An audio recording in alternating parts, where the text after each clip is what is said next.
This video is brought to you by Wicket Cricket Manager. Hello and welcome to episode 44 of the Uncovered podcast. I'm Behram Kazi. You can find me at Def Mango on Twitter. And with me, of course, is Jared Kimber. You can find him everywhere. And we've got lots to discuss today. We're going to start off with India versus the West Indies. Now, India annihilated the West Indies in the last ODI, winning that series 2-1. But, the West Indies have won the first T20Is of that 5-match series. And there was a very interesting, funny tweet from the Caribbean Cricket Podcast. I'm just going to go and paraphrase this. They said that both Nash and Santoki, I don't know which one it was, but they basically said that India should probably disband into different states and all of them should play individually so that they can have more motivation and that sort of stuff. But on a serious note, Jared, this is a pretty good Indian team. So the West Indies have done quite well over here. Yeah. How excited can we get about T20s at this stage when we have a World Cup coming up? I mean, you're right. It's not a bad team. So I don't want to sit there and go, oh, this doesn't count. And I thought West Indies played well at times in the one days, although obviously didn't go particularly well towards the end there. But why is it more T20s than one days? Yeah, that's a weird one. In a World Cup, who organized that? Why would you do that? If you're going to throw 3 T20s at the end, like, okay, fine, but make the one day is the main thing. So yeah, I found that very random, which is why I probably checked out once the one day is finished a little bit. But look, I think Pooran made runs in the Major League final. Yeah, I think it was. He played a scintillating knock in the Major League final, and he scored runs in both these T20s as well, 40-something and then 67. And he's hitting the ball. He's hitting a long ball, very, very mighty hits for 6. So that's something. And there's a certain point where you don't want to get.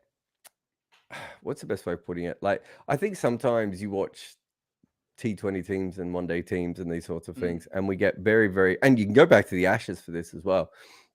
We get very fixated with the fact that one team's playing better than the other and, all these things. But essentially, if you get a couple of players in form at the right time, especially in T20 cricket, it makes such a big difference, right? And Pooran is a fantastic player who is in form. I'm hoping that this is, the new Pooran that we've seen in recent times, and he'll be able to continue to do that. But when he is playing this good, he's very, very hard to stop. And he's someone who he's probably on phase 3 of his career by this stage. He started off as an underdeveloped player who probably just didn't play enough cricket. He then exploded when he found form. And then after that, he had to go through that whole period where people kind of knew where to bowl to him. And now he's in that phase 3 of he has worked on his game and it's a bit more rounded. So I'm really happy that he's doing that. But I don't know. I should ask you, because I've been off Twitter because I've been on holidays for a couple of days. Has Indian Twitter, do they care? Indian cricket Twitter, I should say. Twitter, they do, but then they also do not, because again, T20s are not that big a deal. But if you look at it from like a macro lens, if you look at this entire tour, they drew a test match, they lost an ODI, and now they've lost 220. So out of those 1, 2, 5, 7 games, they've won 3. And that is a bit of a talking point within Indian cricket, at least on Twitter.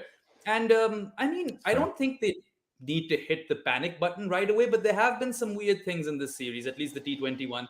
Yuzvendra Chahal has been amongst the wickets, right? He's taken 2 wickets in each game, and he's looked good. I know he can get tonked a bit every now and then, but he is that wicket-taking, option for Hardik Pandya. But he hasn't been bowled his full quota in both those games. So 3 overs each in those 2 games. And I think that is a bit of a blunder by Captain Pandya. I find that I still think I'm just having a look at the full team. So what, Hardik took the new ball in the latest game, didn't he? Got 3 wickets. He did. I mean, he's not going to do that in a World Cup, is he? Nope. So my question would be, what is the point of him doing that? Would they not be better off having a look at someone else? Ashdeep bowled from the other end, and that's fine. He's probably penciled in for the next T20 World Cup, let's say. Yeah. Mukesh Kumar, I think they just want to have a look at him, right? See what level of a player he is. Again, more than fine. That's what these games should be for, right? Yeah. If India lost, is it 5-0 or is it 3? It is 5, isn't it? Yeah, it's 5 T20s and West Indies have won the first 2. Yeah. So if they lose all 5 and they work out something about someone like Mukesh Kumar. That would be absolutely fine from my point of view. They played Bishnoi, and then as you said, Chahal didn't bowl his full. So if you just look at it from a bowling perspective, I don't think Hardik's ever going to bowl as an opening bowler in that kind of situation for them. Also, I don't think it's playing to his strengths or their strengths of how they use him. Perhaps it's just, the way that they wanted to bring Mukesh in and everything else. But the Chahal thing's really interesting because for me, I kind of think what they need between now and the next World Cup. So let's say T20 World Cup for the sake of argument here. But I kind of think what they need is for Chahal to bowl as many international balls as possible, right? In as many different situations as possible. I said this before. I think he might actually be the best strike bowler from overseas that's ever played. From India that's ever played in the IPL. It's probably been some strike bowlers have come in occasionally and had a good couple of years. But over a long period of time, his strike capability is unlike anyone else. As you said, he could go for runs, but he also doesn't go for that many runs. Nope. I don't really see the holdout nature when it comes to Chahal. I don't understand the lack of trust, right? Because he wasn't on the Indian team when they played that 2021 T20 World Cup in the UAE. You'd think that they'd play Chahal in the UAE, and now they're going to play in the West Indies next year in the USA. Yeah. I would have him penciled in as one of the first names on the team sheet, but it doesn't seem like India trusts him like that. No, I'm trying to think of who I was talking to recently. I was talking to someone recently about, that India is still in that point of their cricket where they're trying to mitigate risks. And I understand it, but I don't think that that's necessarily how you win World Cups. So if you look at, I think there's been a misunderstanding of New Zealand and Pakistan. So obviously, Pakistan won the Champions Trophy and then made one final since then. Is that right? Two finals since then. No, one semi-final, one final. One semi-final, one final. Yep. And New Zealand obviously hasn't won anything, but has made a bunch of finals. And I think there are some people that look at the Indian team, and I think this is the case from within Indian cricket at times. They look at the Indian team and they sort of say things along the lines of, New Zealand has a bunch of anchors and they do great. But New Zealand have anchors, and then on the other side of the ball, they have strike bowlers, right? And if you look at Pakistan, it's exactly the same. Now, you and I would probably still think that there are issues within that and that both of those teams could play slightly differently. But on one side of the ball, you're giving yourself a really good chance of putting a dent in the opposition. You look at India's team over and over again, and you're like, well, what side are they going to bat teams out of the best teams in the world? Not the average team, the best teams in the world. They're going to bat many of the best teams in the world out of the game. Very rare that you see India do that. All right, it's very rare that you see India against a good bowling attack play one of those England type innings, right? Even in these games, the starts were sluggish, and you've got the players who shouldn't be sluggish, right? You've got Shubman Gill, you've got Ishan Kishan. They should be going all out attack. I don't understand why they're taking so much time to just get set and then not making the most of it also. Yeah, and then you've got the bowling. It's really, really defensive bowlers. I almost think they're two different issues. Look, maybe they come from all the same thing. But there are two different issues, and there is something that is, I don't think, completely lines up perfectly. The other thing I would say, just to go back to the losses so far in this tournament, is, R. Ashwin, and I don't know if this is a recent thing, but it popped up on one of the social medias in the last week or so, was him talking about how the Indian public need to get behind the team and everything. And he's 100% right in that they need to understand what winning in modern cricket looks like, and it isn't beating, would you say, 1 win, 1 draw, 2 wins, 1 loss, and in 2 losses, ODIs. Right? Yeah. For me, if Jaiswal is as good as we think he is, and he has come through and feels really comfortable already in international cricket, that Test series is a win. One day cricket, they were just trying a bunch of role players in different positions to see how they all go. Again, they won the series, but it's not the end of the day, at the end of the world. And here again, they're having a look at more and more players, right? Yeah. In newer roles and different kinds of roles, perhaps than they're used to playing, which is what happens in World Cups. You sometimes have to fill a gap. So the point would be that this could be a successful series for India and not look like it from a wins and losses perspective. And I think that's what Ashwin was trying to say. But the truth is that while he's 100% right, Indian cricket public and the Indian public at large are not going to change now. right? They're not going to suddenly start going, oh, actually, they're giving Mukesh Kumar a run, right? And we lose a couple of games here. That's fine because, he's only played, 10 IPL games, so far. We need to know more of him coming into perhaps the ODI World Cup, but certainly the T20 World Cup next year. They're not going to care about that. They're going to care about whether their team wins or loses, right? And I do think that from that perspective, there is a problem, a miscalculation, and a lack of understanding from the Indian team that it's not going to change. Right? They are the ones who need to work out how to handle this better. And the conversation I once had about all this sort of stuff was Rahul Dravid, who I can't remember what year this was, but it would have been around the time I was working with him at Cricinfo. And I think he must have still been playing at the time. He must have still been playing. And he was saying that the young players kept coming to him, showing him tweets of what fans are saying. And him being like, why are you reading these tweets? Why do you care what if you think someone's an expert or they're a former player that you respect, or they've had something to do with your career, or they maybe they coached you at one point, or it's an analyst you like, or a writer that you respect, whatever. He's like, okay, you can get involved with that and move onwards.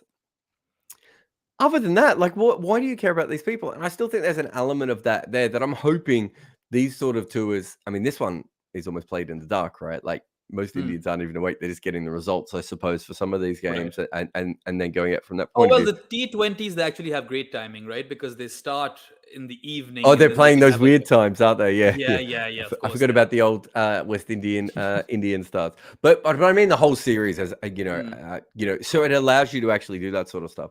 But yeah, I do think from that perspective that you have to be. I think that there's actually going back to that old Rahul Dravid, Sachin Tendulkar. I remember there's a story with Justin Langer sort of saying to Sachin Tendulkar, how do you be you? And Sachin's like, oh, I don't read the newspaper. And Justin Langer's like, yeah, but you still hear things. That doesn't stop it coming to you. And I just think that previous generation, and some of this is the players weren't on social media. There wasn't 24-hour rolling news coverage. Their lives they weren't connected to brands and all that sort of stuff. And I do think that is a big, big part of everything that's changed. But there has to be a point at which you have to say, well, I'm an Indian cricketer and I'm good enough to be here, and I'm going to work on my game and spend all this time on playing it. I don't really care what Crick Ecstasy has written, right? I don't care about what Vinesh Mukherjee has written on, I don't care what Indian Superfan 77643 has put up on a YouTube video, right? You have to be smarter, and I do think that all of that plays a part. And so again, I wouldn't be as worried about this sort of stuff as I'm sure maybe some experts will be. My biggest concern, if I was with Indian cricket right now, I promise you, Baron, my biggest concern would be, why be playing more T20s than ODIs? I'd be leading every meeting with that until they kick me out. And especially when you're the BCCI, you get to basically call the shots with respect to those things, right? I mean, it doesn't matter. You literally tell or make that sort of series to order in terms of what sort of games and how many you want to play. And I mean, it's interesting, the point you've raised, because the whole social media navigation bit, it's a very challenging thing for cricketers who are young, just coming in, and particularly South Asian cricketers, because you know how South Asian Twitter can be. It can be quite toxic and challenging, and you have tons of things. If you dive down deep into it, there's so many things and words that you'd be better off not reading. So I mean, it's definitely, I think you're right. I take it another step too. I think the Rahul Dravid story, I remember saying to him, isn't it if these guys grew up on social media, it's kind of not, maybe part of their identity is the wrong way of looking at it. But Jofra Archer he's a perfect example. He's a tweeter, right? That's his thing, right? A mystic tweeter. He exactly. has some funny ones in there that come true later on. And I think there are some players that have gone off social media, especially off Twitter, who they went on it, got themselves in a bit of trouble, didn't really enjoy it that much and left. It's not a big deal for them to leave. I don't think it's a big deal for Mitchell Marsh to leave Twitter, right? But I think there are a lot of players who do grow up on Twitter, right? And at a young age, they're involved with that sort of stuff. And I'm just using Twitter as a catch-all here. It could be any of these, back when I started, players would quite often comment on Cricket with Balls and other cricket blogs, right? Under fake names quite often. This is not a new thing. It's just that the technology changes and the world changes with it. But I do think from that perspective of like, you have to work out how to deal with all those sorts of things. And this to bring it back to the Raul Dravid thing. Raul Dravid has to work out how to deal with it as well, because he has to do two things at the same time. He actually does need to play the modern game a little bit, right? He needs to say, look, we're still going for the results. We want to win every game, while at the same time completely thinking, how do we set this team up so that they win a bunch of games in World Cups, right? Also, there's another thing to this. I just had that thought that even if you take yourself off Twitter, you've got your friends and family on WhatsApp, and someone inevitably will send you a screenshot that, hey, look, this person is saying XYZ. I'm not going to name the person, but very recently, someone in the media got a message from a family member or a friend that was positive about a player. They were saying, "Oh, I should show this player this," and I said, "No." And they were like, "What do you mean?" And I said, "Because the only reason that this person has sent you this message is because there is currently a negative feeling about this player, right? And so even when you send them the positive message, they're going to be like, 'Oh, great, your great aunt is, a big fan of my, bowling or batting or, wicket keeping, whatever it was.'" It doesn't work that way. And as you said, it gets to them anyway. That's what I very rarely send players stuff, whether it be good or bad. The other thing I try not to do in general is contact a player after a very good day or after a very bad day, because after a very bad day, they probably just don't want to hear anything from anyone. And after a very good day, everyone's on the bandwagon. So if I'm going to send them a message, it might just be like a week and a half later about something random that I wanted to, chat to them about or whatever. But you're right, they do find it. Now, I think that's the Justin Langer point, right? Which is, you didn't read the newspaper, Sachin, but people are still going to tell you what every newspaper article about you was written, had in it. So I do think it's a very interesting one. I don't think this is just a cricket thing. Obviously, I think this is the case right across all professional sports. I mean, Kevin Durant had a burner Twitter account, right? I suppose you could argue that Stuart Broad had one at one stage, or was roughly involved with one as well. So these things do exist, and they are out there. I think India obviously is going through it almost like everything in cricket now. India has to go through it in a very different way than everyone else does. And I also think that I don't think Indian cricket, and I'm not saying any other board does this particularly well, but I don't think Indian cricket does very well at training the players for what is about to happen, right? Right. I mean, I can tell you that Pakistan doesn't do a good job over there either. And you could argue that those are the two countries where you need to probably give them a bit of extra training just to deal with that sort of stuff. Yeah, so I mean, you could throw in all the subcontinental sides, I suppose, to a certain point. But even New Zealand, if you're a New Zealand cricketer and you suddenly, and you make 300s on the trot, right? It's gonna be the All Blacks and you as the two major stories, unless Steven Adams, gets kicked in the dick by Draymond Green in the NBA or something, right?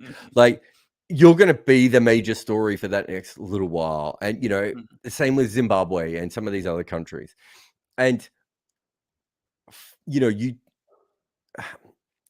there are certain athletes who are working on it. Like, I suppose Prithvi Shaw is a really good example of someone who is very famous at a very young age, right? And he gets step by step by step. But then there are other athletes, especially within cricket, and now because of the IPL and the PSL is probably another example of that. No one was really talking about this. Oh my God, they're the most famous person in the country for 5 minutes, right?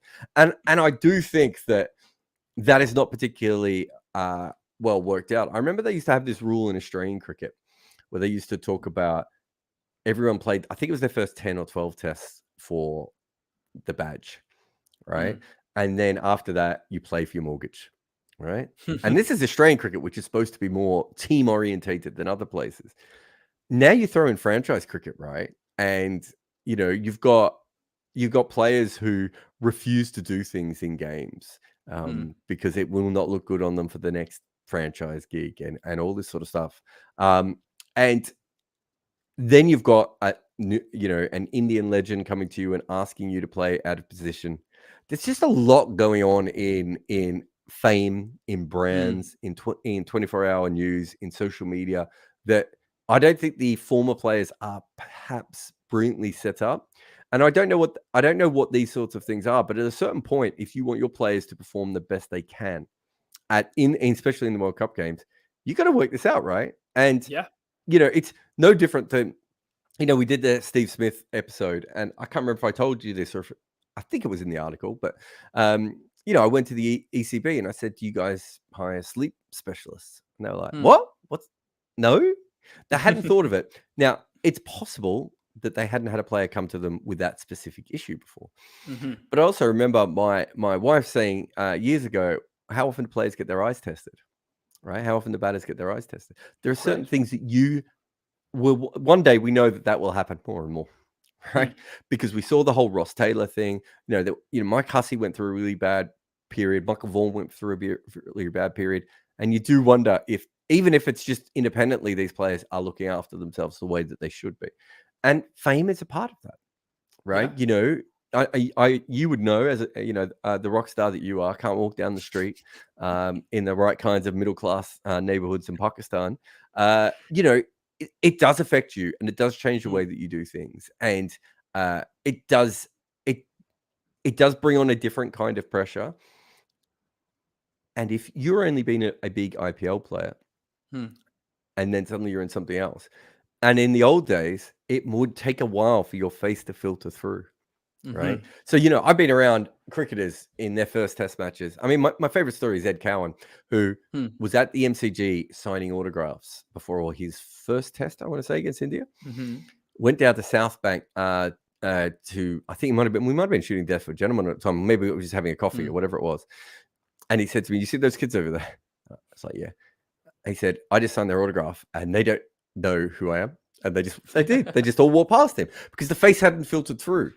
Right. Social media doesn't allow for that, right? Like everything we know, whatever, we know what random players look like, let alone once someone becomes a star, we'd be able to, pick them up.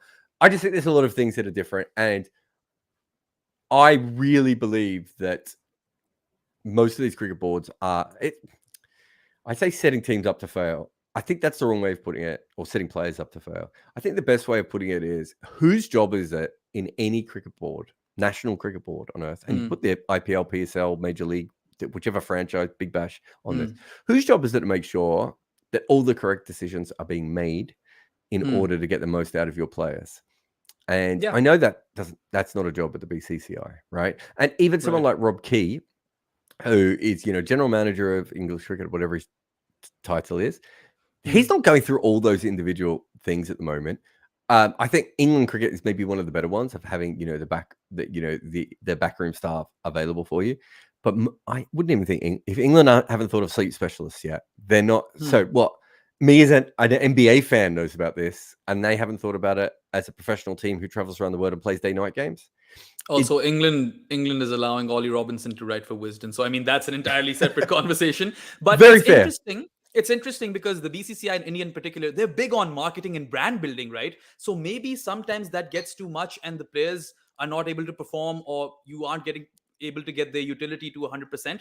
But here's an interesting one. Harsha Bhogle, one of the most respected voices in Indian cricket, he raised concerns over India's ability to hit big in the lower order. Now, do you think that is a problem? Because all these guys play the IPL and they're more than capable of hitting a six. Yeah, I don't think they produce a lot of, I don't know, who would you put out there? Marcus Stoinis, Kieron Pollard. Pandya is one of them. Yeah, no, I think he's quite good. But the thing is, he's been moved up the order anyway. Yeah, I think Krunal and Hardik had the potential. I think Krunal's bowling's just not good enough. Although I think he had a good year again last year. But they don't produce a lot of those. Like if you look at Australia, right across the Big Bash, there's always a guy who can bat 6 or 7, who can come in and just muscle sixes. And I think that I think I was asked this on Wagon Wheel last week. India has a lot of players who can strike brilliantly, but the difference between a strike player and a player who can muscle the ball, is that those guys who are really, really strong, those Lance Klusner type hitters, are going to get the ball to the boundary one way or another anyway. Whereas a strike player really has to hit the ball off the middle of the bat. And I think it's something like you hit one boundary for every 3 year attempt in T20 cricket or something along those lines.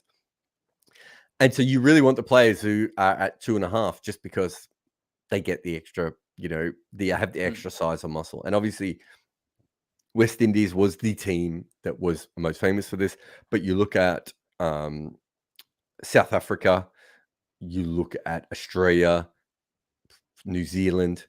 I think there's a lot of teams that produce that kind of cricketer more readily than India. India's players are really good strikers, which means you can have a Tawatia-like innings occasionally, or someone else.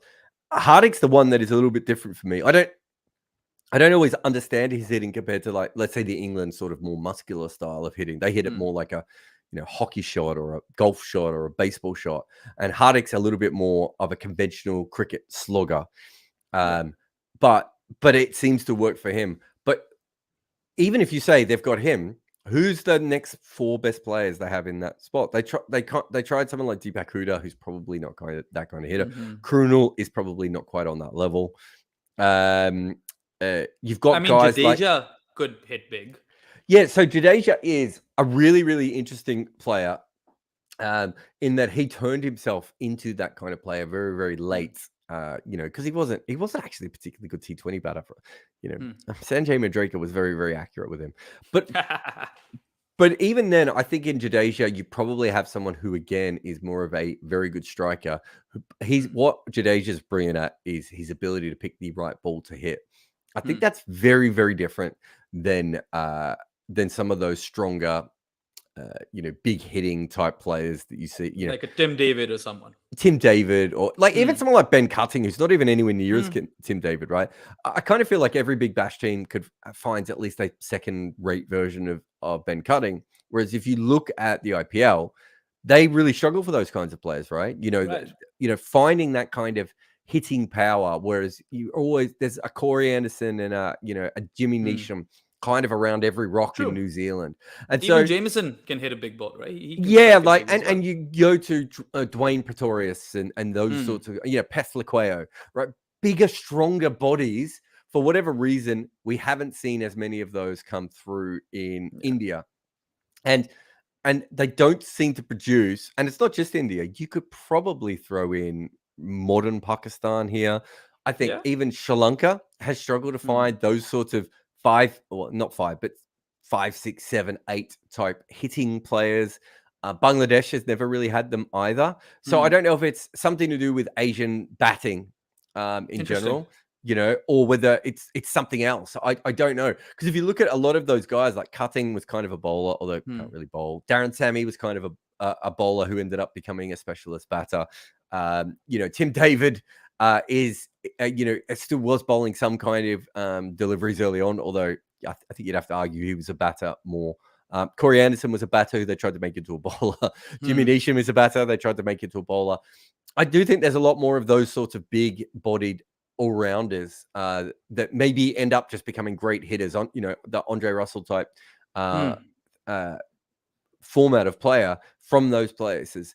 But it's a really interesting one because it doesn't make as much sense to me that you don't have those kinds of athletes. In Sri Lanka, when Dasun Shanaka came through, like, you're looking at him going, well, he should be that kind of player. But then you watch him and he doesn't make the sort of contact that he can hit sixes, but he doesn't make that kind of regular contact, right? It's a really important part of it. And again, to me, he's probably more like a striker who can hit the odd big six rather than anything else.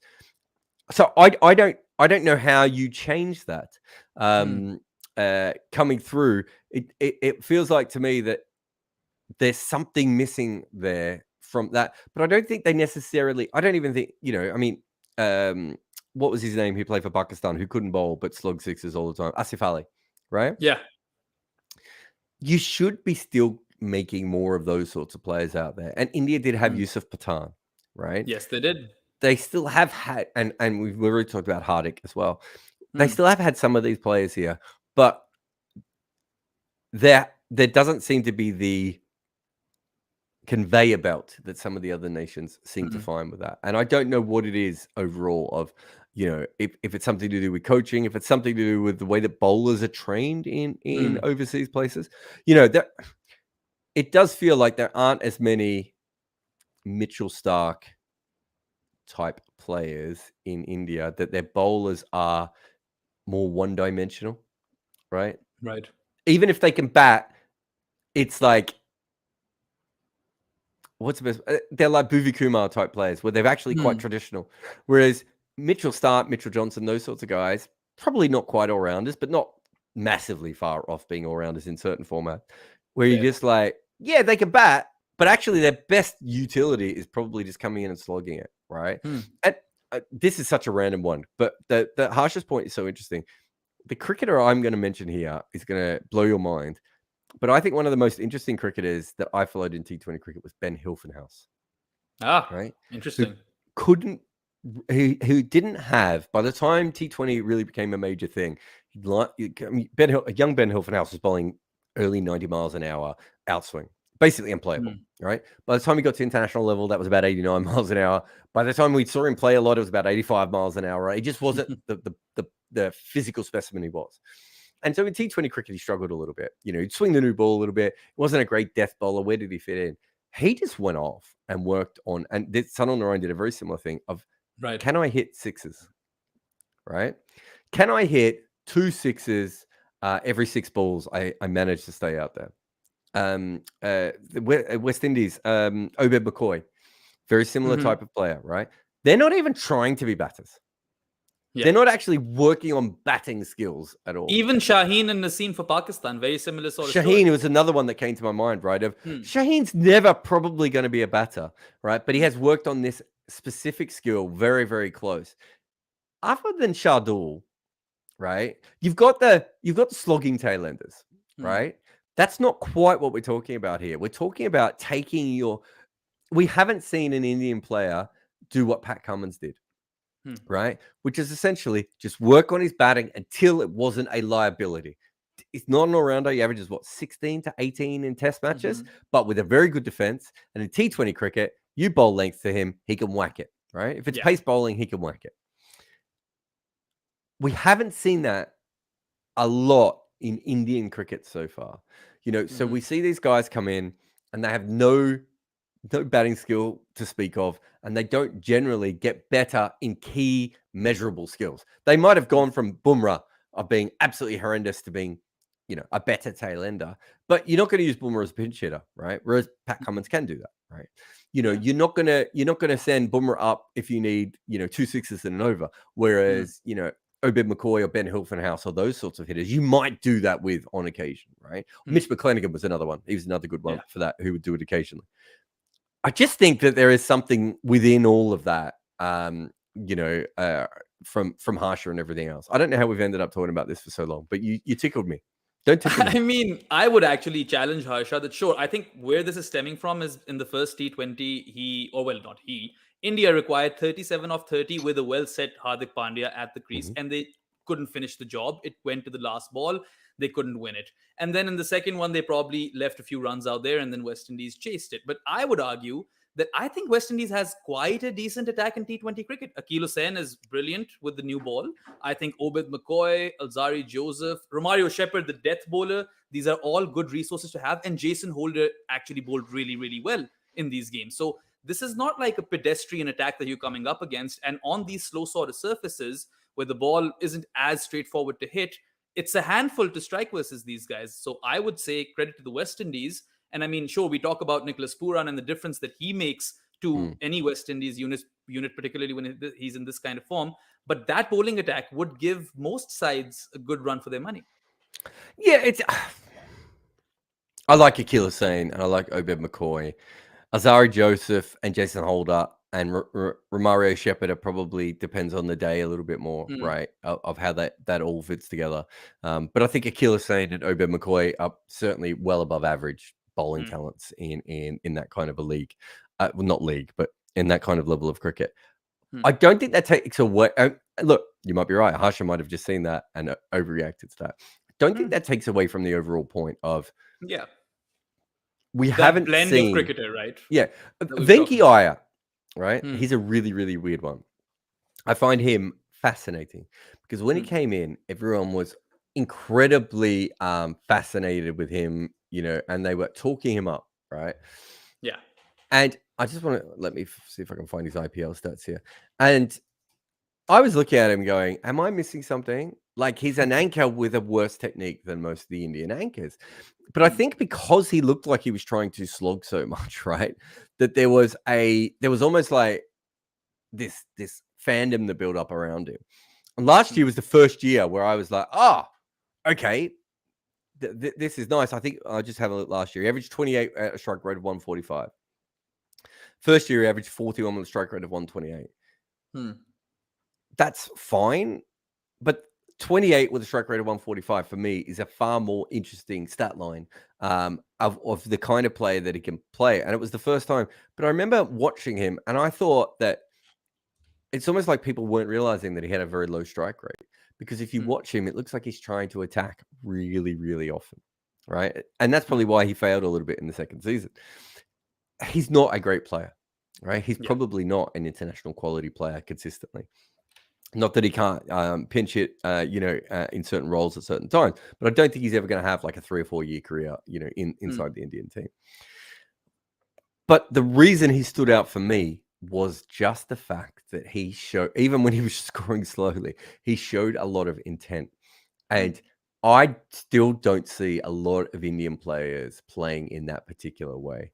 And I think that's where they need to go to if they're going, or they need strike bowlers. They can go in either direction they want. I'd prefer them to do both, but they might not want to do both, right? Yeah. But essentially, I think that's the sort of thing that you are looking for, is the sort of players who come in and just are trying to attack a lot. And I think what happens is, I mean, Hardik is a perfect example. You're talking about him as a, number 5 or number 6, number 7 who comes in and smashes it. He's been a fucking anchor for the last 2 years, right? How do you take your best hitter since Kapil Dev? You want to say Sehwag or Dhoni? No. Maybe? So I think Dhoni was a calculated batter who could hit. Sehwag was a batter who struck very quick. I think Kapil Dev is maybe the last guy who came in that middle order who could just, it didn't matter who the bowling attack was, he had the ability to clear the boundary and score at a rate that no one else did. Hardik was that player. If he ends up as a anchor, Venki Iyer. not even Venki Iyer though, is he? He was way more defensive than Venki was, right? If he ends up as that kind of player, is there not a bigger issue? Right? So you just said that they've made 2 of them, him and Jadeja, and they've lost one already. I just find the whole thing is, and I've watched Hardik, I'm trying to remember, was it in the World Cup? And I was watching him play, and they, obviously he was playing that enforcer role in the middle, in the lower order again. And he looked like it wasn't his game anymore. It looked like he had moved on. And so, look, I find that whole thing really, really interesting, that there's something within Indian cricket that makes everyone end up being an anchor batter, whether they're supposed to be or not. And it's, you want to go back, you mentioned Sehwag, you go back to Sehwag, right? Sehwag wasn't thought of as a great ODI player. And I've written it because you've heard people say it so many times. You have a look at those stats and you're just like, what are we talking about? Right? And if Sehwag had those stats for another team, he would have been thought of as an all-time great. Right? Jayasuriya is an example, right? So let's do it. Let's do this right here and right now. Are we comparing Sanat Jayasuriya to Virendra Sehwag? Is that because I think this is a really, really interesting one. So Viru in ODI cricket, and remember, Sanath is a better bowler. I just want to throw that out. Of course. He's got 300 plus wickets in ODI, so 100% adds more utility that way. Viru, batting average of 35, strike rate of 104. All right. Sanat's strike rate probably would be a bit 104. Sorry, what was that, mate? I'm saying Sanat's strike rate is probably going to be a bit lower because he was, or maybe not. Let's see. I'm keen. 32 average, strike rate of 91. So very, very comparable. Add his bowling to that, and you could say even. Yeah. I mean, his bowling's Yeah. great, but he's a lot slower, Hmm. right, than Viro in that situation, and he averages less, right? Yeah. So, and he's not the only one to have this happen to. I've talked about Andrew Simons before. Andrew Simons is thought of as a very middling ODI player, right? Whereas Really? Michael Bevan is still seen as this god. And you go back and you have a look at their numbers. Trust me that no Pakistan fan will ever think Well, that Andrew Simons is a middling player. At least, I mean, they got that breakthrough innings that kind of built his career on, right? But the point is, again, that there is an issue here, I think, with how India is looking at success of their players. You still have to average, it was the same with Viro as it is now, that you still have to average 55, right, to be thought of as a really high-functioning batter. That's not how these games were played in the 90s when Sanaf was doing it, let alone now. And I think that is an issue. And I think Australia's had a similar issue. And the only thing that's overcome Australia is probably just having, stronger players who have batting skills. So Lynn, Stoinis, Dunk, those sorts of guys who are just, I mean, those guys are just monsters, right? So, that is a different situation than you find yourself in India, I think, in general. Anyway, that was the longest opening to this show we've ever had. Just one final thought, because I can't not talk about this guy, if we're talking about India. Tilak Varma made his debut in international cricket. Second ball he faces, smashes it for 6. Really, really attractive left-hander. Has converted that success for the Mumbai Indians in his national colours. And he was India's best batter by a mile, right? He scored, 51 and 39, and he looked pretty good. Do you think that he belongs to this level? I need to see a little bit more. I think he's a really, really interesting player overall, because I kind of feel like, I think it was the first year, I'm just trying to have a look at his record here. Yeah, first year averaged 36 with a strike rate of 131. And then, I'm trying to remember, when was he bored? 2002. So that's a good middling sort of numbers. But he went up in strike rate and in average last year. So he averaged 43 with a strike rate of 164. I would like to. I don't feel any different with him than I do with Prithvi Shaw or Shubman Gill or a lot of those guys. If this is what you think is going to get you to a point where you could score 240 in a T20 game, then these are the sorts of players that you should be investing in if you want to be the sort of team who can score those sorts of amounts, that sort of England level of T22. And if not, breed as many strike bowlers as possible and go the other way around. So if they do think he is that player, I really like what I've seen from him so far. Obviously, I think there's always in India, try and get as many left-handers in as possible, just because they don't have as many as perhaps some of the other countries do. So when you do have someone who can, play as a left-hander and is exciting, I think it's always worth giving them even more time. I don't know how sold I am on him right at the moment, just from, what is he, 20? What did I say? He was 21. But I would play him as much as possible. And I wouldn't get in that sort of situation where he plays 10 games, they don't go very well, and he disappears back into the system, like what happened with Prithvi Shaw. I think they have to get to a point where they have to start backing their own selections. And, if someone plays bad for 10 games, they, Kane Williamson averaged, 30 after how many test matches? Babar's was quite poor as well. Bubba was terrible, right? I think Callis averaged under 30 for his first 12 or 15 test matches as well. Not everyone just hits international cricket running, right? The fact that he has, I think, buys him more time from a PR perspective, but I would be looking at him well beyond PR. I mean, same, because he was in that sort of recovery sort of mode when he was playing for Mumbai in this IPL, because they didn't have great starts, and he would get them to respectable totals. I think if he can be that crisis man for India in T20 cricket, and then if the run rate is good and he just needs to come out and attack, I think his game suits that as well. So I think India definitely have, found or unearthed another really, really good cricketer over here. But that's enough for India and the West Indies. We're going to take a break. This is Behram Kazi, and with me is Jared Kimber. You're watching the Uncovered podcast, and we'll be back with you shortly. I know that you think you could run your favourite cricket team better than those who do, but no one is going to let you do that. So why not try Wicket Cricket Manager to satisfy that urge? Pick your nation, pick your league, pick your players, and yell at them when they do poorly. You can find it in the links below or by searching for Wicket Cricket Manager in your app store today.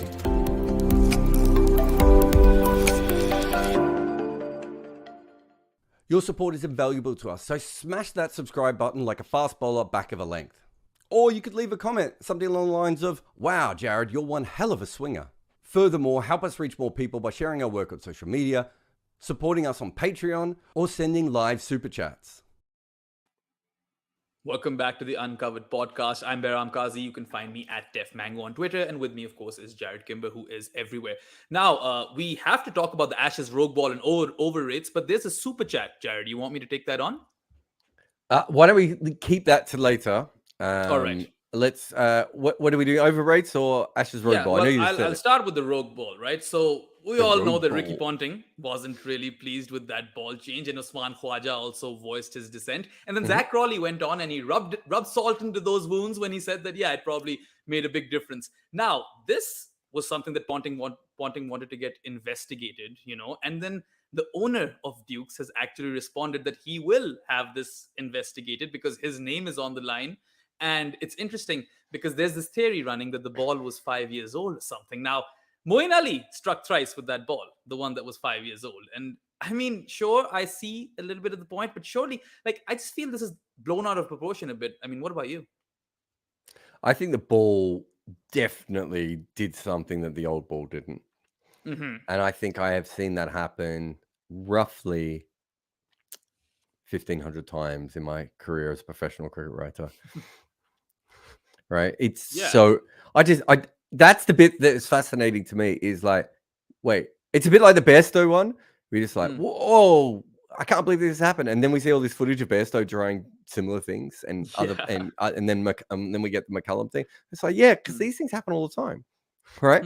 You can get a ball that's 25 overs old. And both balls are 25 overs old. And one does something and one doesn't. Right. I've seen teams who are swinging the ball around, but they're a little bit worried that the ball's going a bit soft, get it replaced and get the new one to come out, which looks newer and it doesn't do anything. Right. Yeah. These things happen all the time, Behram. I mean, I got a message from a friend in Australia. I hope you're going to talk about, this controversy. You and I was mentioned like, that. No, what? What are you talking about? This happens all the time. The one thing I would say is I think the umpires made a mistake in the fact that quite clearly it didn't look like it matched the other ball. Yeah. Right. This one had the, sticker and everything. Or well, not sticker, but it was newer. On. But to be fair, it still did stuff for about 50 overs, whereas the other one hadn't done anything at any stage, right? Those things do happen. That is part of the genius of a cricket ball. We don't actually know exactly how each individual ball is going to react. So I do think the umpires made a mistake. That said, the umpires make several mistakes every day. Yeah. And a lot of those mistakes influence cricket games, right? This isn't like anything new or rare or whatever. And if they made a mistake on the amount of the balls that they chose and it had something to do with the fact that Surrey had, because it would be Surrey who would have produced the balls.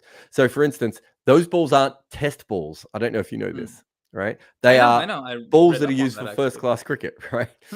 And so there isn't like a special test ball that's different to a first-class ball. They're exactly the same thing. Those balls are shipped out. Surrey need to know how many balls they need to have, for all the Surrey games, any games that they're going to have played. And then they go through them. And then they're going to look at the old balls because otherwise they would need a ball from 5 years ago, right? Because how many balls would they have that would be 25 overs old, right? That's how these things work. The weird thing is that the umpire probably didn't get one that matched. Now, whether there was a better one that matched in that box or not, and maybe the one that was 45 overs old would have matched better, but actually they were like, well, we can't give them a ball 20 overs old. We don't know the full thing. This is where Dukes is a better organization than the ICC, right? Because we saw this when the balls went soft during the start of Bazball last year. Owner of Dukes comes out, says, we knew the balls were soft. We told everyone beforehand, there's not much we can do. Sorry. Next batch will be better. And they have been. So he was right. again, on the front foot, we will look into this. We don't want our bad name. But where's the ICC? Interesting. Yeah, you're right. Where are they? Plus, people They're have said umpires. that, if anything, Surrey is responsible, right? Because they are in charge of the ball. So they're not even taking any ownership of this. Like, they've just stepped back, backed out. Okay, you guys take care of it. Not our problem. Even if Surrey is responsible, right? Was there a way to ask for more balls? Did the umpires make a mistake? Did the umpires pick up the wrong ball? Right? All these things are possible. They never explain anything. And so they allow for what is a fucking nonsensical, stupid, non-story to go. When did the test match finish, man? Was it a week ago? Well, how can we still be talking about this? How on earth can we be talking about this non-story? How stupid do you need to be as an organization to not just go, this happened, let's move on? Right? Yeah. If an umpire makes a mistake with an LBW, we don't talk about it a week later like this, right? We can be at the exact same point for the balls and everything else. Anyway, it's so stupid. And like, do you amount of times I've watched Australia play in a test match and they've got a ball that's gone a bit soft, right? And it probably doesn't need to be replaced, but they keep giving it to the umpire, and eventually, the cuffs, it doesn't go through the right cuff and goes through the other cuff. It comes out. Suddenly, Australia's got a ball that's like a friggin' rubber ball bouncing everywhere. There's a bunch of edges off the top of the bat, and they clean up a side.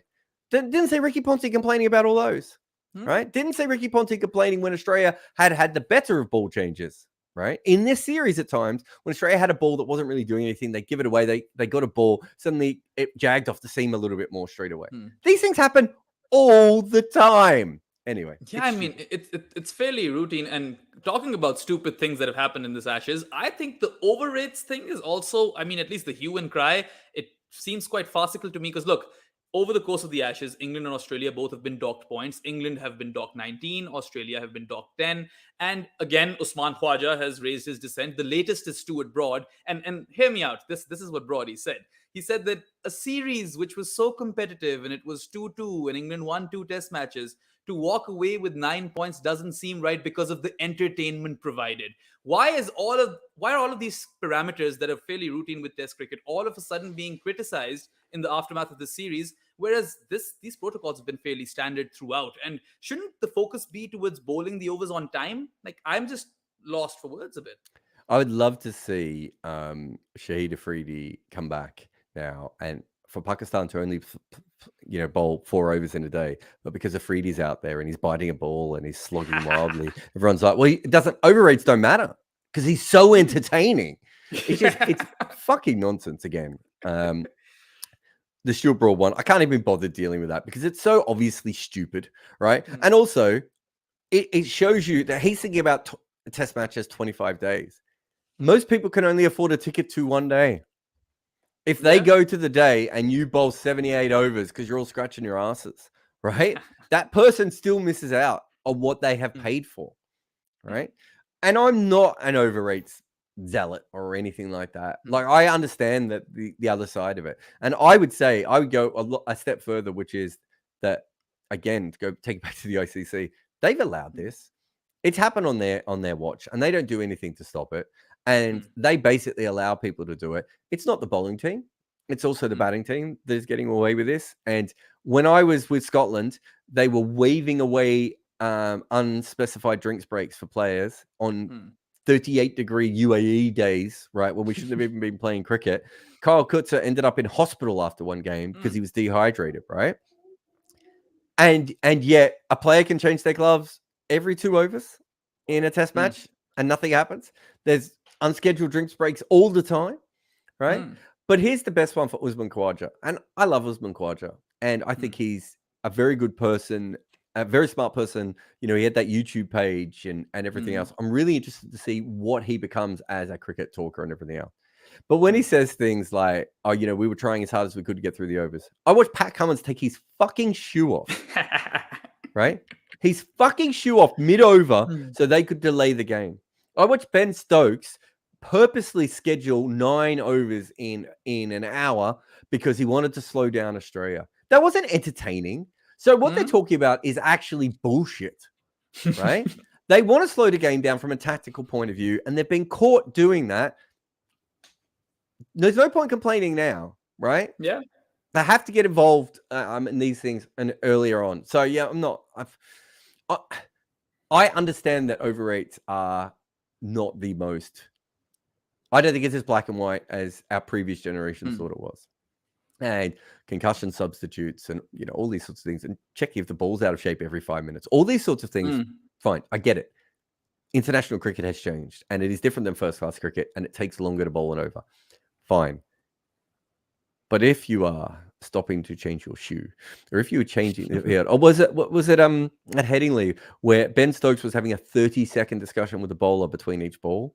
I'm sorry, you deserve to be penalised, and I don't give a fuck if you manage to bowl a team out within 80 overs. You're taking the piss. You're making the game more boring while telling us it's more entertaining. You can do it. I mean, in Pat Cummins' defense, he did say that Australia haven't had an overrate problem, and maybe the intensity of the series and this and that caused it, and they'll have a look into it. But the intensity of him taking his shoe off. Yeah, sure. But here's an interesting one, right? Ricky Ponting and Nasser Hussain. And by the way, Nasser Hussain is a big, he's fully in favor of strict penalties for overrate. So he's in that camp. Both of them have kind of alluded to their opinion that the umpire needs to take onus of this and they need to speed up the game or help speed up the game. Do you think that makes sense? Because it kind of does to me. Well, that's what they did in the qualifiers when I was with Scotland, right? The umpires were really clear. You're not going to be able to send this message out. You're not going to be able to have a drink. You're not going to be able to change your gloves every 5 minutes. And it did change things. So, yes. But my question to you, Bayram, is this has been going on since the 80s, right? Right. If umpires were going to do it at the international level, at the top international level, I should say, not at the associate level where they can bully people who are, part-time professional cricketers and all that sort of stuff. Why would we think they're about to suddenly do it? I think the only way to really do it is in-game penalties. And I do think we'll end up with a pitch clock. I don't really see... I think part of the skill of being especially, let's say a T20 bowler, right? If you're bowling at the death and you've got 10 minutes to think about each ball, I think you're going to be pretty good. But that's not how these things go, right? There should be a time pressure on you. The game should be moving on. I remember playing in a club game once where I was playing in England. I played this guy and he came down the wicket and slug swept me for 6. And they lost the ball. And I had about 3 minutes to think about my plan of what to bowl to him next ball. And I figured he was probably going to play more or less the same shot. I was like, and I got him and I turned to someone beside me and I said, if I had 3 minutes to plan for every ball, I'd be so much better. Yeah. But that's not the point of the game, right? Absolutely. There is a time constraint to the game. We do run out of daylight hours. There is rain element. There are all these different things. There are time constraints to games which don't rely on daylight. I mean, you look at basketball, right? So, I mean, surely cricket has some sort of innovation coming up with that, with respect to that. But anyway, I think that is the end of the Ashes. We are not going to talk about the Ashes again on the Uncovered podcast. Until we talk about the ball again next week. Until we talk about the ball next week. Anyway, we'll take another break and come back with some Pakistan news. This is Behram Qazi and with me is Jared Kimber. And you're watching the Uncovered podcast. Googlies, quarter seamer, carom, dukes, back of the hand, red, leg cutters, teesra, pink, knuckle, white, slider, seed, heavy, bounces, cherry, length, pill, off cutters, old, crimson traveller, kookaburra, hard, outswing, second new, off spin, arm, SG, split finger, shiny, leg spin, soft, new, yorkers, flippers, wrong uns, long hops, reverse swing, half volley, and third new. These are just some of the names we use for balls in cricket. Well, Manscaped wants you to be as proud of your balls as you are of the ones delivered by your favourite cricketer. Manscaped just launched their 4th generation trimmer, the Lawnmower 4.0.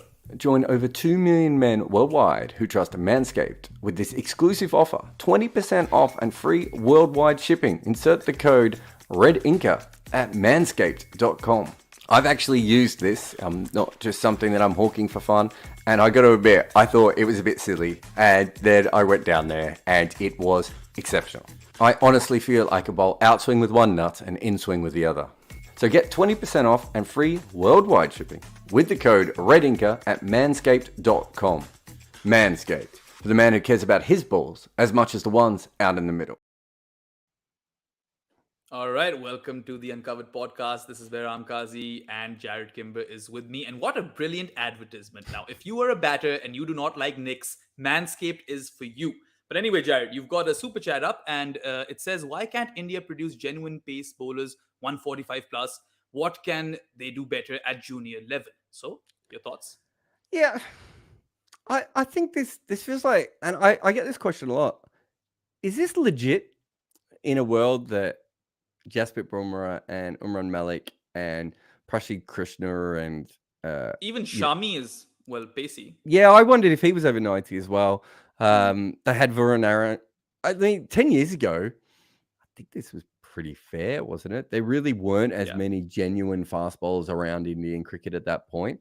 I think that I've always thought that in Pakistan compared to India, because we're just looking at two Asian places there, that in Pakistan, you kind of get something from the pitches if you bowl, if you bowl very fast.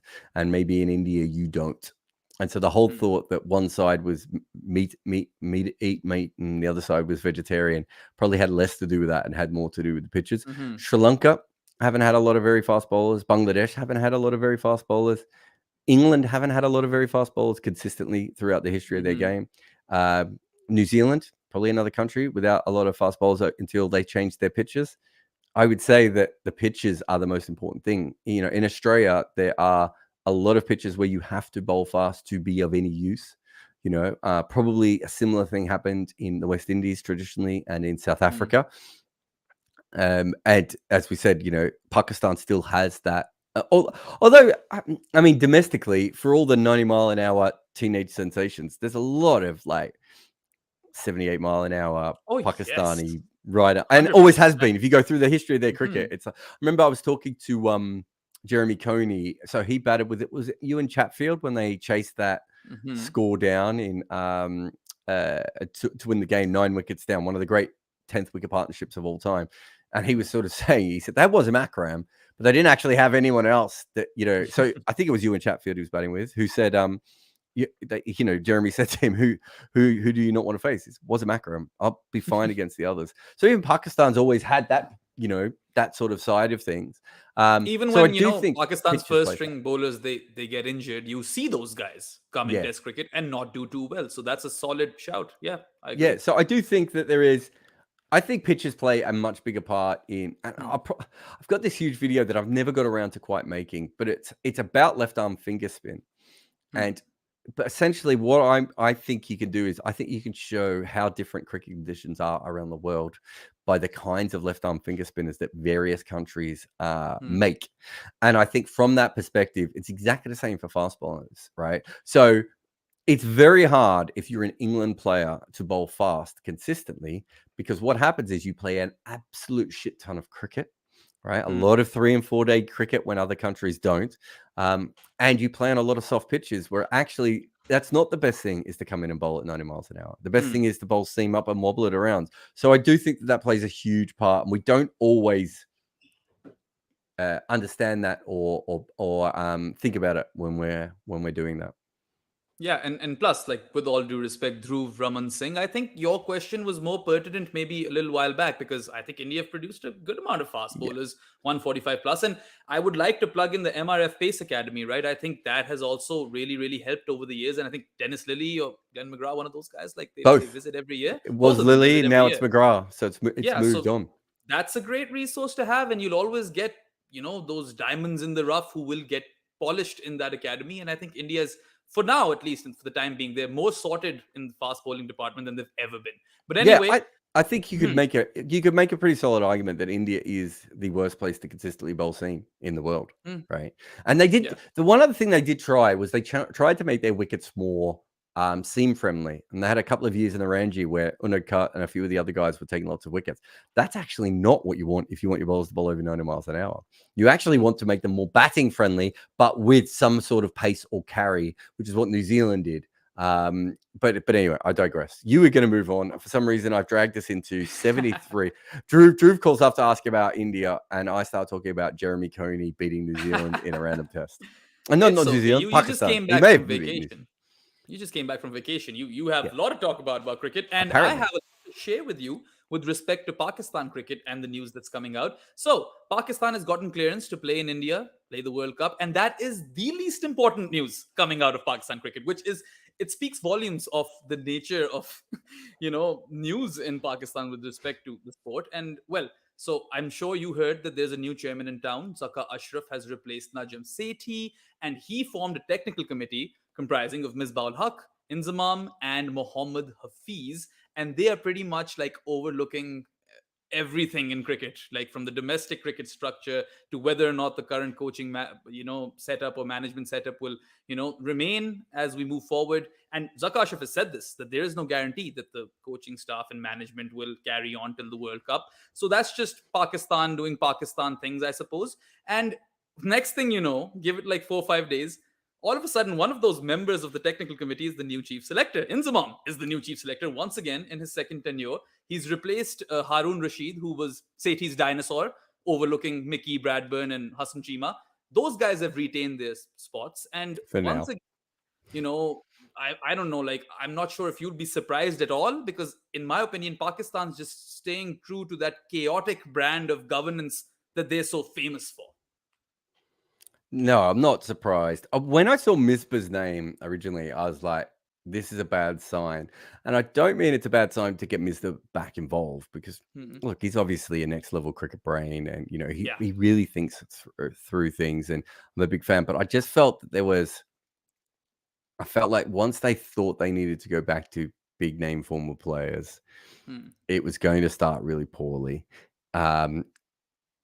Putting yourself on your own on a committee. Sorry, let me start again. Getting yourself onto a committee, and your first major decision is to make one of the three of you from that committee the chairman of selectors, is a horrendous idea. And that should have been run back past the people who put them on that committee, and those people should have said, no, you cannot do that, because that will make us look like absolute laughingstock, idiot morons. Please don't do that. So there's the second issue. The third issue is that, look, Inzi didn't watch a lot of cricket when he was selecting the team the previous time. Again, brilliant cricketer, incredible figure within Pakistan. Don't get me wrong, but is he going to do the work? And what's going to happen when Hassan Chima comes to him with advanced metrics?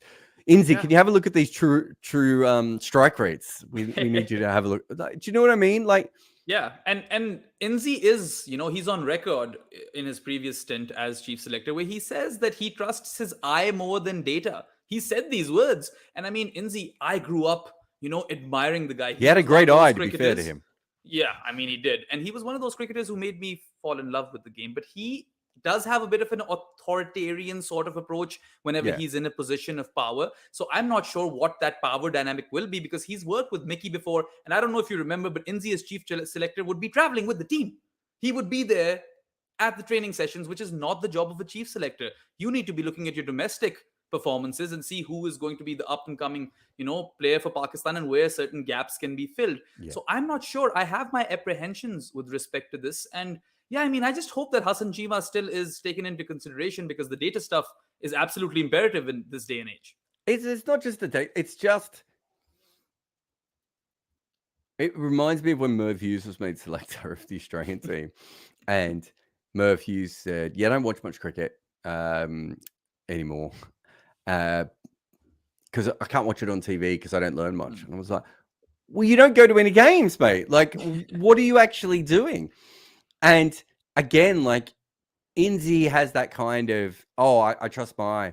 Okay, so if you're watching every single young prospect and you've got a bunch of notes and thoughts on it, and if I could throw a young player at you and you could tell me what their best usage is, what their 3-year plan for them is, what the 7-year plan for them is, who they remind you of, what conditions they'll be better on, fine. But if you can't do that, and you're not watching as much cricket as you should be, and you're not listening to the data, what? But more importantly than that, it doesn't matter if he's a good chairman of selectors or not. Because even if he comes in and he comes up with a bunch of great decisions based on his eye, he's going to fuck up everything anyway, because he was moved from one committee to another where he's already going to pull down that coaching structure. If they're talking about not even having that coaching structure around by the World Cup, This is why Mickey Arthur didn't want to be a full-time coach of Pakistan. So how are you going to get the next Mickey Arthur to sign up? Well, Right? I It's hope they unprofessional. stick around because I really do hope that Mickey and Bradburn and the entire staff, management sticks around, because look, Zaka Ashraf alluded that the committee will decide and their, job positions aren't entirely safe. But the fact that Bradburn, Mickey and Chima have been retained with Inzi tells me that they might be looking at, maybe some stability with respect to the team management. And really, Yes. Pakistan would benefit from that.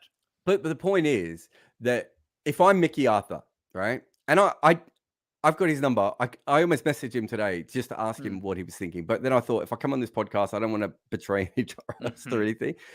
But if I'm Mickey Arthur, I am now thinking, wow, this is going to end very soon. And it's going to end messily. And one of two things are going to happen. Either we're going to start to lose, and I'm the first one they're going to flick, right? Or there's going to be a political power dynamic. And even if I'm winning, they're going to find a way to just push me over to the side. They're going to say that Inzi or Misbah or Muhammad Hafiz, right, is the person who should be running this, right? But the more important, Mickey have some history as well, right? I know. Misbah's the guy who replaced Mickey, so there's some drama. So from that perspective, but I think the more important thing for me is what they were trying to do is move towards a professional modern cricket structure. Now, you and I did a whole episode on this, and we have our reservations, and that's absolutely fine. But what they were trying to do is move Pakistan to a professional modern system. Right. Getting a committee with 3 former players on it who can make all the decisions is exactly what has fucked Pakistan cricket up a million times. I don't know why I'm swearing so much in this episode, but it's probably because I've been hanging around with my kids, right? But that is what has been the issue. No one is saying that Inzi is not intelligent, or that Misbah is not intelligent, or that Muhammad Hafiz coming straight out of the game can't add a lot, right? Where is the professional structure if you spend all this money to bring this whole new system in, and then while they're winning, you change it? And why have they changed it? They haven't changed it because they think that this new structure is wrong or is losing. They've changed it because a new chairman has come in and he wants to put his people in charge. That is everything that is consistently wrong with Pakistan cricket. They have so much talent, but you can't overcome idiocy. Absolutely. And it all boils down to the fact that the Prime Minister is the patron-in-chief of the PCB. It's not an independent body. It's all a lot of riff-raff, and everyone wants to stake their own claim and bring in their own people, and nothing different is happening right now. And look, with respect to Inzi, I'm not saying he's not capable of any good. Inzi is still Inzi, right? He's probably a better judge of all of this than I am. But as far as the eye test is concerned, we've seen him prefer stroke makers over people who know how to grind it out in the past. Fawad Alam is a prime example of this. He had the domestic numbers. He even did well when he eventually came to Test cricket, once Inzi was gone. And he was a guy who was averaging 55 in first-class cricket, and Inzi just did not like the way he batted, so Fawad Alam was not in that team. So these are my apprehensions, but it's not just bad news from Pakistan. There's some good news as well. The contracted players for Pakistan, the top brass and everyone, they are expecting a hike in their, paychecks, and quite a big one, like 4 times double, what they were isn't earning. it? 4 times. But isn't it because of the? I can't remember who wrote this article, but someone told me that because Usman. was it Usman who wrote the article that said it's not 4 times when you factor in what the Pakistan economy is doing. The Isn't that fair? exchange rate and everything. Yeah, that is fair. But it's still the biggest, if it gets passed, of course, it will be the biggest hike in history. And also, Pakistan cricketers are the worst paid cricketers if you look at the top nations internationally. Yep. So this is quite significant. But here's the catch, Jared. Now, I think, I'm quite sure actually, because Usman's article also mentioned it, that, this is coming from a place from the PCB where they want to limit these players playing in international franchise T20 leagues. So the top players would be allowed to play one other league, of course, in addition to the PSL, and the lower rung of that would be like 2 more leagues, stuff like that. Do you think that this is a good ploy? Because look, burnout is a big thing in this day and age. Pakistan cricketers don't play the IPL, so they are looking to play everything else, right? They want to get that money because they're not going to earn the same sort of money playing for Pakistan. Now, if you attract them with better contracts and more, heftier retainers on a monthly basis, that's definitely something that is going to make them contemplate that how much do we want to play now, how much do we want to rest. And this is a very interesting turn with respect to the proliferation of T20 cricket, because if this is the direction that boards are going to take, because Pakistan cricketers were underpaid, think about a board doing this where cricketers aren't underpaid, and now you have a completely different scenario. What do you think the top contract for Pakistani cricketer will be? It is going to be 4.5 million Pakistani rupees per month. What's that in USD? It's probably around, it's more than 10K. Yeah. A month. It's more than 10K. Yeah. So the top Pakistani cricketer will get about $120,000 a year. Is that right? No, let's make that 15. Oh, well, let's say 15K per month. So that would come to 180. Let's say 180K per year. Okay. And these are the best Pakistan cricketers, like the Shaheens and the Rizwans and the Babars, the all format kings. Those are the guys who are going to make bank mostly. So when I worked in the IPL, not the IPL, the CPL, I think the top players were getting $120,000 or $145,000 for 6 weeks work. Yeah. I think that tells you the whole story then. So, and that's not a particularly well-paid league, right? Like, so, from that perspective, what Pakistan have done doesn't change anything. And if I was a player, I'd still be considering going freelance if I thought I could make my money from that, etc. One thing I would say is the one thing that, and I don't think international teams cash in on this. If you want sponsorship, if you want brands to align with you, your best chance now is either being a national team player or an IPL team player. You ain't getting, if you're the best paid player in the CPL, you're not getting any brand deals back in Pakistan, right? No one gives a shit, right? Yeah. So I think that's a big thing that national teams are still missing out. Your overall point makes the most sense, right? The problem is that at a certain level, I don't think anyone's going to have enough money no cricket board's going to have enough money to bid the Ambani family, right? No. So you can't really keep people away from IPL cricket. Right. Perhaps you can keep them away from Major League Cricket or the Big Bash or the South African League or, some of those other leagues, perhaps. And for Pakistani cricket, it's a little bit weird because they can't, where the money is going in cricket, less Pakistani players are going to be able to play there, right? So we had Pakistani players playing in Major League Cricket. Maybe we don't in 5 years' time. Yeah, right? We don't know, right? If you have American Indian money, maybe you do.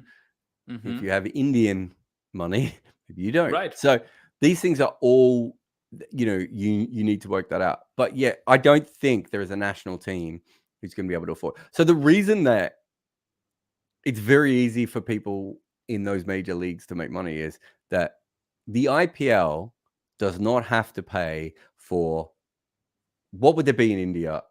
Let's say there's 1 million amateur cricketers under the age of 23, right? The IPL does not have to pay, the IPL owners, I should say, do not have to pay for that. Right? They don't have to make sure that there's a coach in Uttar Pradesh who's got his badge, right? They don't have to worry about all those sorts of things, right? The same way that the NBA doesn't have to worry about, what sort of coaching people have in Slovenia. There's a Slovenian freak and they want to get involved, they'll get involved, right? And, the same with football, right? It works exactly the same way.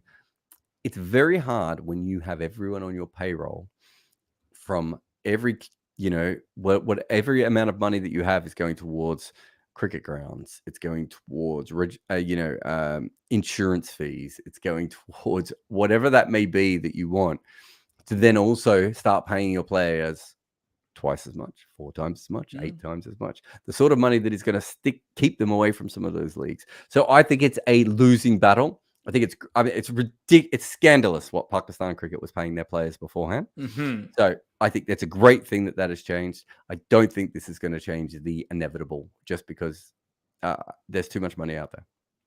Yeah, that's fair. And I mean, like you mentioned, that maybe in the future, these franchise leagues, maybe not all of them opt for Pakistani players just because of the politics of things. So they'd want to get as much exposure or franchise T20 league exposure as they possibly can. And even if it's like the middling or lower franchise leagues, they'd want to earn that paycheck because then they are the star performers over there and they would get decent money. But anyway, one last news, I guess, with respect to Pakistan is that former Test cricketer and, well, chairman Ijaz Butt, who was actually chairman at quite a tumultuous period for Pakistan cricket, the entire spot fixing scandal and all of that, is a controversial figure or was a controversial figure. He has passed on, so rest in peace. Any interaction that you've ever had with him, Jared? No, I made fun of him a lot because he made a lot of mistakes when in the early days, and I know I made fun of him quite a bit. Was he in charge of PCB when they released that Shoaib Akhtar had genital warts? I want to say don't think so. I think he might have been.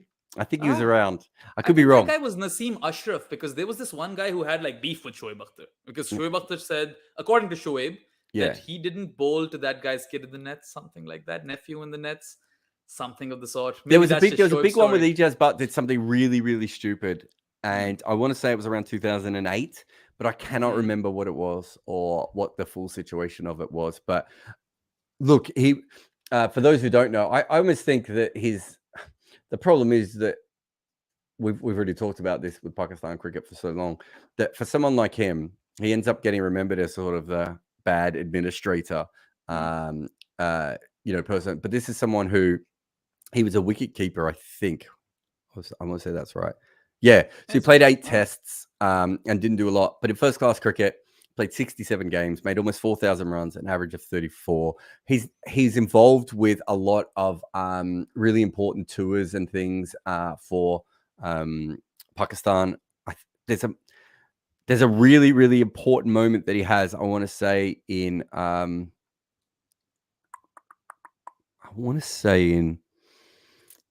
something controversial happened in Australia, and he got heavily involved with that.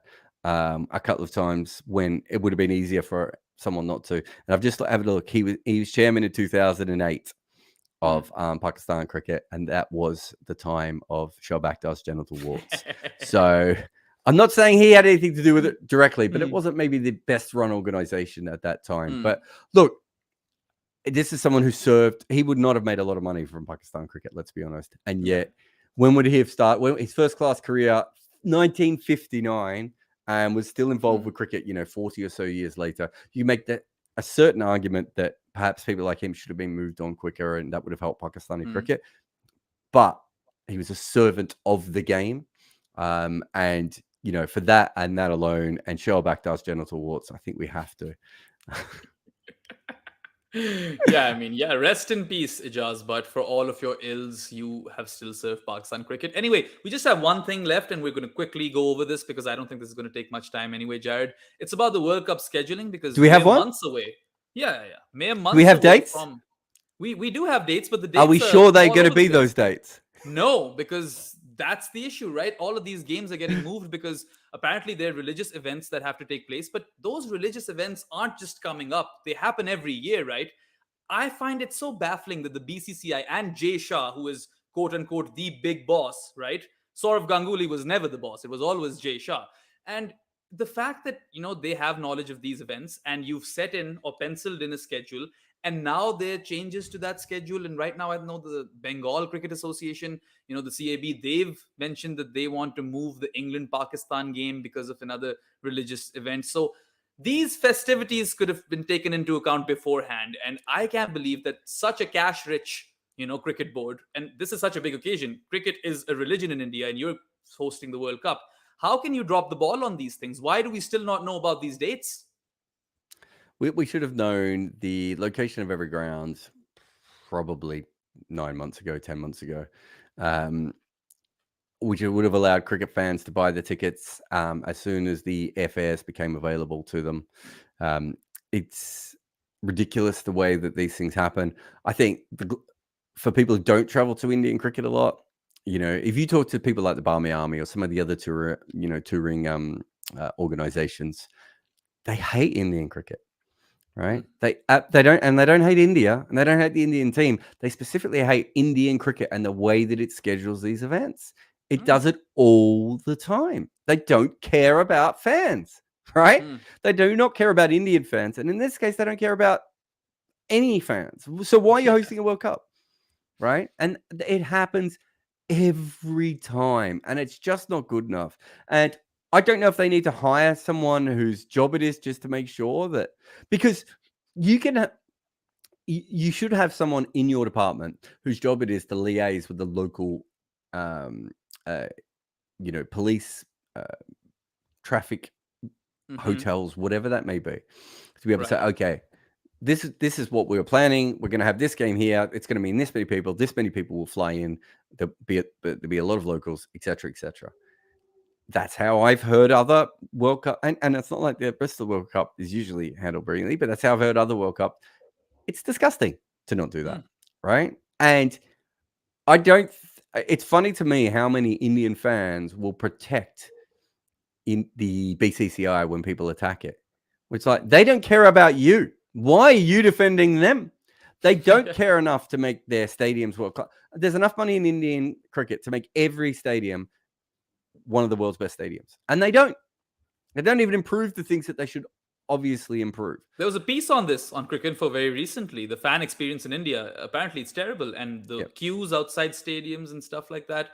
I mean, this is India. They make the most money in cricket. Why are these things not sorted yet? I couldn't get into an IPL game. I had tickets, and I couldn't get into the IPL game because there was one gate open at where was it? Chinnaswamy.